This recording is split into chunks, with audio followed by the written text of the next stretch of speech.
Hi, today we're going to look at some language terminology. So the first word is idiom. You probably know what an idiom is, but just to clarify, or if you don't know, an idiom is an expression that has a different meaning from what the words normally mean.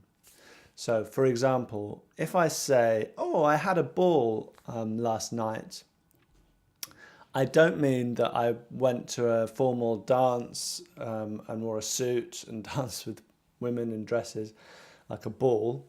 I just mean I had a really good time. I had a ball. You can say, I had a ball at your place the other night, or I had a ball at the party.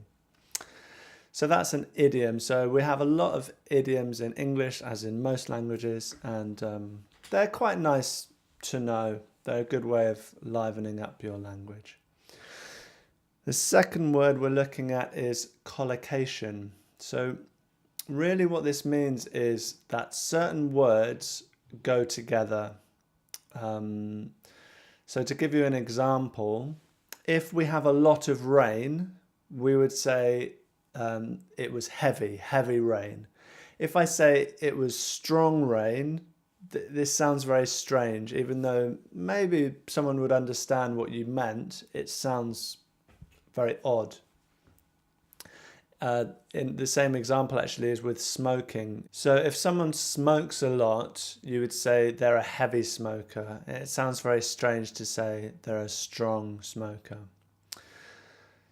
The way to improve with this really, I would say, is just by being exposed to the language as much as possible, reading and listening. Third term is register.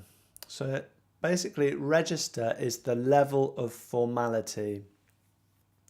So we have basically three levels of formality: informal, neutral, and formal.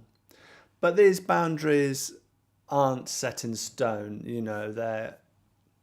it depends a bit on your opinion and your background and so forth.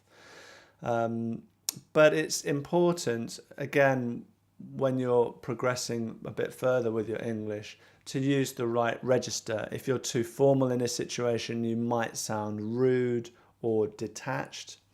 And if you're too informal when you should be formal, this will also have quite a negative effect on your communication. So really, register is about using the appropriate language in the right situation, in each situation. Yeah, so formal language generally is not how we speak from day to day, but we use this when we write official letters. Like, for example, if you are complaining about something or applying for a job or something like that, or writing maybe for work, you would use more formal language. Neutral and informal is like our day-to-day language. So when we talk about informal language, this brings us on to our next word, which is colloquial language. So really, colloquial just means how people actually talk, how people talk in their day-to-day lives. They use colloquial language. So for example, instead of saying children, I might say kids. Oh, I'm going to see my sister's kids instead of my sister's children. So it's maybe informal, it's maybe neutral. It depends on your point of view, really. I would say kids is fairly neutral, but you could say it was like informal. And then even more informal than colloquial language would be slang. So slang is quite an interesting subject. The difficulty with it is that it changes a lot, and it's very regional. So people will have different slang in different parts of the country. Certainly in England, like in London, they always have millions of slang expressions for different things. And it changes very quickly. So the slang words I used when I was a teenager are now probably old-fashioned, or maybe they're even become old-fashioned and then come back into fashion. So it's nice maybe to learn some slang, but be a bit careful. It could easily sound a bit strange. So I think if you play it by ear, you know, use the similar words to the people you're speaking to. You'll be good. You'll be fine. So I'd say on the level of register, we've got the most informal would be slang.